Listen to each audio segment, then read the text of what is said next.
देख रहे हैं 4 PM गुजरात और मैं हूं आपके साथ प्रगति ठाकुर। प्रवर्तन निदेशालय ने गुजरात के प्रमुख समाचार पत्र गुजरात समाचार के सह मालिक और लोक प्रकाशन लिमिटेड के निदेशक बाहुबली शाह को नियमित जमानत याचिका का विरोध किया है। ये मामला कथित मनी लॉन्ड्रिंग से संबंधित है, जिसमें शाह को 15 मई 2025 को गिरफ्तार किया गया था। ईडी ने अहमदाबाद ग्रामीण के प्रिंसिपल डिस्ट्रिक्ट एंड सेशंस जज के समक्ष 31 मई को अपनी दलीलें प्रस्तुत करते हुए दावा किया कि उनके पास ऐसे सबूत हैं जो ये सिद्ध करते हैं कि बाहुबली शाह ने अपराध किया है और आय को छिपाने और उपयोग करने में सक्रिय भूमिका भी निभाई थी।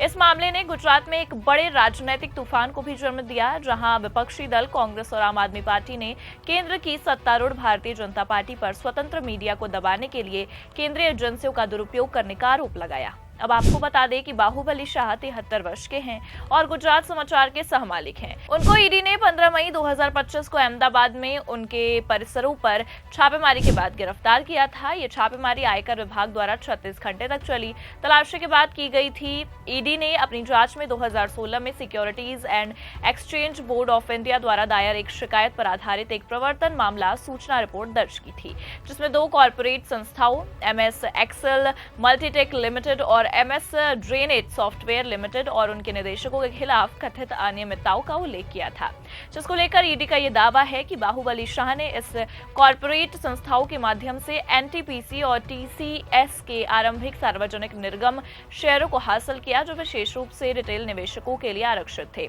एजेंसी का कहना है कि लोक प्रकाशन लिमिटेड गुजरात समाचार और GSTV चैनल का संचालन करता है। इसने इन कॉर्पोरेट संस्थाओं से 6,46,922 NTPC शेयर और 13,780 TCS शेयर प्राप्त किए, जबकि MS ड्रेनेज सॉफ्टवेयर लिमिटेड से 10.94 करोड़ रुपए और MS एक्सेल मल्टीटेक लिमिटेड से 4.74 करोड़ और डिमांड ड्राफ्ट के माध्यम से वापस किए गए। इसके अतिरिक्त शाह के बड़े भाई और गुजरात समाचार के प्रबंध संपादक श्रेयांश शाह को 85,600 NTPC शेयर प्राप्त हुआ और उनकी हिंदू अविभाजित परिवार इकाई को 2.86 करोड़ रुपए का वापस किए गए।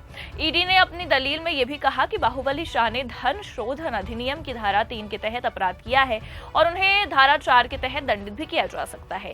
एजेंसी ने यह भी तर्क दिया कि शाह को हिरासत में पूछताछ आवश्यक है, क्योंकि उनके द्वारा दिए गए बयानों और एकत्र किए गए साक्ष्यों से उनकी संलिप्तता स्पष्ट होती है। 15 मई को गिरफ्तारी के बाद बाहुबली शाह की तबीयत बिगड़ गई थी और उन्हें पहले VS अस्पताल भी ले जाया गया, जहां आपको बता दें कि उनके परिवार के अनुरोध पर अहमदाबाद के जॉयडस अस्पताल में उन्हें फिर से भर्ती किया गया, जहां वे ICU में थे। उनकी स्वास्थ्य स्थिति को देखते हुए अहमदाबाद की एक स्थानीय अदालत ने 16 मई को उन्हें अंतरिम जमानत दी थी, जो 31 मई तक प्रभावी थी। वहीं इन जमानत के लिए शाह को 10,000 रुपए का निजी मुचलका और जमानत राशि भी जमा करनी पड़ी। साथ ही ये भी शर्त थी कि वे अपनी स्वास्थ्य स्थिति के बारे में जांच एजेंसी को हर वैकल्पिक दिन अपडेट करेंगे और जांच में सहयोग करेंगे। 31 मई को नियमित जमानत याचिका पर सुनवाई के दौरान ईडी ने जमानत का कड़ा विरोध भी किया, ये दावा करते हुए कि शाह एक प्रभावशाली व्यक्ति हैं, जो उनके परिवार का निर्माण, रसायन उद्योग, मत्स्य पालन, व्यापार और वित्तीय सेवाओं जैसे विभिन्न क्षेत्रों में व्यवसाय फैला हुआ है। एजेंसी ने यह भी कहा कि शाह ने सेबी की शिकायत के आधार पर दर्ज ECIR की जांच के दौरान 4 समन 27 दिसंबर 2023 से 21 फरवरी 2024 तक का जवाब नहीं दिया था और केवल 28 फरवरी 2024 को जांच में शामिल हुए थे। बाहुबली शाह की गिरफ्तारी ने गुजरात और राष्ट्रीय स्तर पर एक बड़े राजनीतिक विवाद को जन्म दिया है। कांग्रेस और आम आदमी पार्टी ने इस कार्रवाई को प्रेस की स्वतंत्रता का हमला भी बताया है।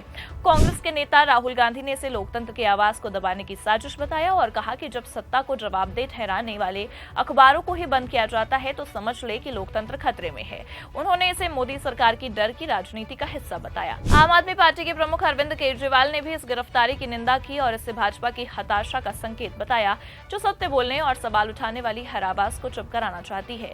उन्होंने कहा कि पिछले 48 घंटों में गुजरात समाचार और GSTV पर आयकर और ईडी की छापेमारी और फिर बाहुबली शाह की गिरफ्तारी कोई संयोग नहीं है। कांग्रेस के नेता पवन खेड़ा ने कहा कि जो लोग साहस के साथ सत्य बोलते हैं और सम्राट के नए कपड़ों की सच्चाई उजागर करते हैं, उनका यही हश्र होता है। उन्होंने गुजरात समाचार को 93 वर्ष पुराना नन्हा अखबार बताया, जो सत्ता के खिलाफ बोलने की हिम्मत रखता है। गुजरात कांग्रेस के अध्यक्ष और राज्यसभा सांसद शक्ति सिंह गोहिल ने भी इस कार्रवाई को सच्चाई के लिए सजा करार दिया। कहा कि गुजरात समाचार को गोदी मीडिया बनने से इनकार करने की कीमत चुकानी पड़ी है।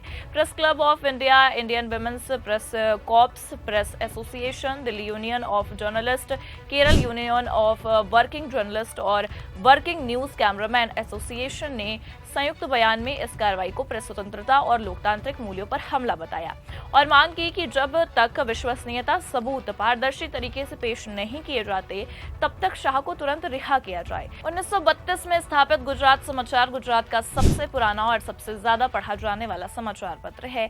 ये लोक प्रकाशन लिमिटेड द्वारा प्रकाशित किया जाता है, जिसे 1940 में एक पब्लिक लिमिटेड कंपनी के रूप में शामिल किया गया था। इसकी स्थापना सरदार वल्लभ भाई पटेल और मुरारजी देसाई ने स्वतंत्रता संग्राम के दौरान एक स्वतंत्र अखबार के रूप में की थी। बाद में इसे शांतिलाल शाह बाहुबली और श्रेयांश शाह के पिता ने अधिग्रहित कर लिया था। गुजरात समाचार ने हमेशा सत्ता के खिलाफ एक निष्पक्ष और निर्भीक रुख अपनाया है, चाहे वो कोई भी पार्टी हो। इसकी यही छवि इसे गुजरात के घरों में एक विश्वसनीय नाम भी बनाती है। अखबार का प्रभाव गुजरात के अलावा महाराष्ट्र और न्यूयॉर्क जैसे शहरों में भी है। लोक प्रकाशन लिमिटेड, जिसकी अनुमानित कीमत 2000 करोड़ रुपए से अधिक है, न केवल गुजरात समाचार बल्कि जीएसटीवी न्यूज चैनल का भी एक संचालन करता है। ईडी का मामला 2016 में सेबी द्वारा दायर एक शिकायत पर आधारित है, जिसमें आरोप लगाया गया था कि लोक प्रकाशन लिमिटेड बाहुबली शाह, श्रेयांश शाह और उनकी पत्नी स्मृतिबेन, जिनका हाल ही में निधन हो गया है, उन्होंने रिटेल निवेशकों के लिए आरक्षित शेयरों को हासिल करने के लिए कुछ ऑपरेटरों को धन उपलब्ध कराया था। वहीं इस मामले में सेबी ने शाह परिवार और लोक प्रकाशन को नोटिस जारी किया और कुछ कंपनियों के शेयरों में कारोबार करने पर प्रतिबंध भी लगा दिया। 2012 में शाह परिवार ने सेबी के साथ एक सहमति तंत्र के तहत निपटाना भी किया था, जिसमें उन्होंने बिना किसी आरोप को स्वीकार या अस्वीकार किए 1.34 करोड़ रुपए की निपटान राशि और 1.92 करोड़ रुपए की अवैध लाभ वापसी राशि का भुगतान किया था। बाहुबली शाह ने व्यक्तिगत रूप से 17.6 लाख रुपए निपटान शुल्क और 25 लाख रुपए की अवैध लाभ वापसी राशि का भुगतान किया है। श्रेयांश शाह गुजरात समाचार के प्रबंध संपादक हैं। उन्होंने अपने भाई की गिरफ्तारी को राजनीतिक प्रतिशोध करारा और उन्होंने कहा कि बाहुबली हाल ही में एक गंभीर हृदय सर्जरी से गुजरे हैं, उनकी स्वास्थ्य स्थिति नाजुक है। श्रेयांश ने यह भी दावा किया कि ये मामला 20 साल पुराने लेन देन से संबंधित है, जो पूरी तरह से बैंकिंग चैनलों के माध्यम से किए गए थे, और उन्होंने कहा कि ये एक सिविल मामला है और हम इसे अदालत में लड़ने के लिए तैयार हैं। हमारा कोई आपराधिक इतिहास नहीं है। अब आपको बता दें कि बाहुबली शाह की गिरफ्तारी और ईडी द्वारा उनकी जमानत का विरोध न केवल एक कानूनी मामला है, बल्कि ये भारत में प्रेस स्वतंत्रता और केंद्रीय एजेंसियों के उपयोग पर एक बड़े विमर्श का एक हिस्सा है। विपक्ष का दावा है कि यह कार्रवाई गुजरात समाचार के स्वतंत्र और सरकार विरोधी पत्रकारिता को दबाने की कोशिश है, जबकि ईडी का यह कहना है कि उनके पास शाह की संलिप्तता के ठोस सबूत हैं। इस मामले की अगली सुनवाई और अदालत का फैसला इस विवाद को और गहरा सकता है। फिलहाल के लिए इस खबर में इतना ही। ऐसे ही तमाम बड़ी खबरों के लिए आप देखते रहिए 4PM गुजरात। नमस्कार।